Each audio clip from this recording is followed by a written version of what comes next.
Welcome back, folks. So I hadn't opined on this military operation we got going in Iran, but I do want to let you know how I feel, what I think is going to happen.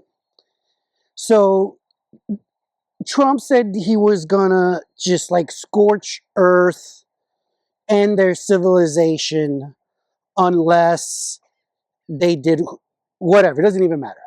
Okay? You know, open up the Strait of Hormuz. So he gives them a deadline.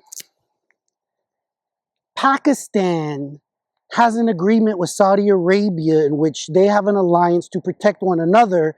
Saudi Arabia has been attacked by Iran. Pakistan has done nothing. Saudi Arabia is upset.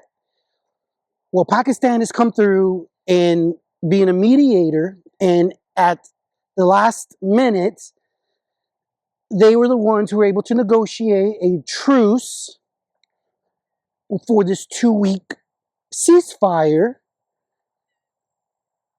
basically, giving Trump the excuse he needed not to follow through with with the threat of just annihilation.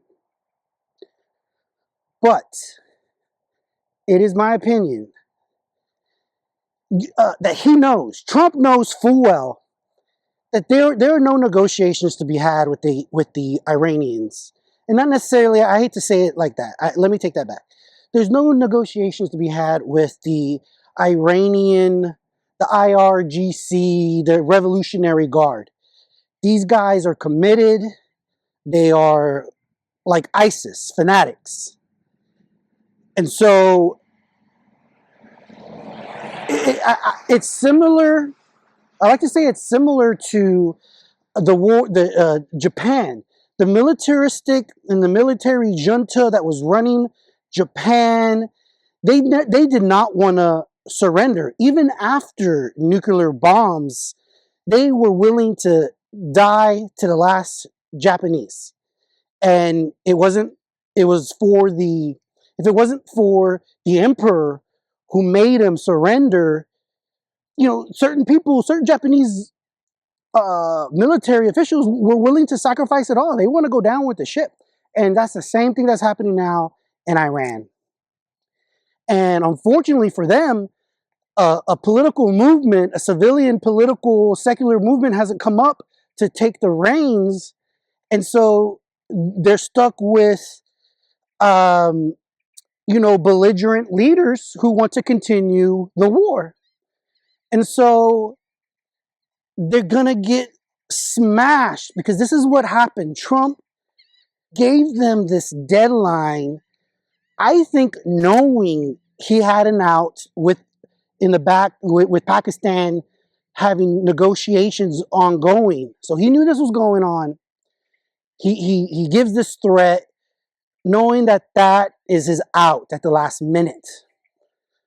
But knowing full well that they're gonna violate the ceasefire, but not even if they don't violate the ceasefire, the negotiations are going to go nowhere. Okay, their demands are, non-negotiable. They're non-starters, which Trump is fully aware of. And so, at the end of the 2 weeks, and I think it's going to happen even sooner, by surprise. But let's just say for the 2 weeks, they're not going to get shit done.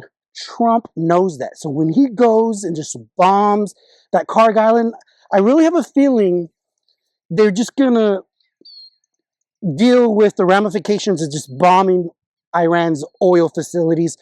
Gas prices will go up, but, they'll come down eventually. It gives Trump the moral cover that he needs and wants to just bomb them, because he can come back and say, listen, Americans, my fellow citizens, they left me no choice. I gave them 2 weeks. I gave them every opportunity to negotiate in good faith, to give us the enriched uranium. They cannot have it. And they refuse to agree to that. So they left me no choice.